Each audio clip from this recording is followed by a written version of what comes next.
Axel Røling er formentlig Vestsjællands ældste borger. Torsdag fylder han nemlig 105 år. Men jeg må ikke klage. Der er mange, der har det ringere end mig i min nærmere. I anledning af fødselsdagen blev Axel Røling interviewet af en journalist fra avisen Sjællandske, som blandt andet spurgte, hvordan dagen skal fejres. Den holdt bare ude ved stranden. Ja. Der kommer også en del gæster. Jeg har ikke inviteret nogen. De kommer af sig selv. Javel. Så ved du ikke, hvor mange der kommer? Ja, omkring 75. Nå. Vil jeg tro. Men det er kun en gidsning. Axel Røling bor med sin kone i en lejlighed i Slagelse. Hans store interesse er slægtsforskning, og så er han helt med på, hvad der sker rundt omkring i verden. Læser du stadig aviser? Ja, det gør jeg. Ja. Jeg holder Sjællands Tidende, som man siger. Og så holder jeg også Jyllandsposten. Ja. Ja. Så jeg er ret godt informeret. Ja. Ja. Det er utroligt, så der er vendt op og ned på det hele. Ja. Men jeg har fulgt ret godt med. Det internationale interesserer mig temmelig meget. Ja.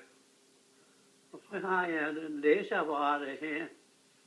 Nogle gange kniber det dog med at læse avisens spalter, men det har Axel et råd for. Nu skal du se en gang her. Du ser den lille skrift der, ikke?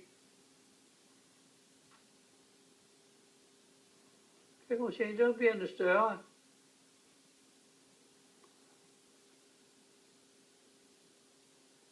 Så når jeg har fået noget ind på computeren der, så kan jeg gå om hen her og sætte den størrelse op, så er det lettere at læse.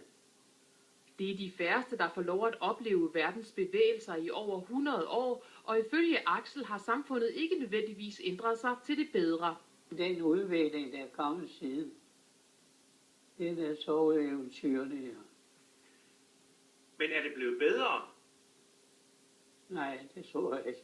Verden er ikke blevet bedre. Nej. Mener du selv, du har gjort noget specielt for at holde dig frisk så længe? Ja, det er at røre sig. Ja. Jeg begyndte ved 60-årsalderen at marchere, og har gået cirka 27.000 kilometer rundt omkring i Europa. Og Axel Røling har skam også løbet 4 maratonløb. De første 42 kilometer satte han til livs, da han var i 70'erne. Og ellers har Axel bare et råd til, hvordan man bliver rigtig gammel. Man skal bare opføre sig ordentligt, så bliver man gammel. Hvis man opfører sig ordentligt? Ja. Ja.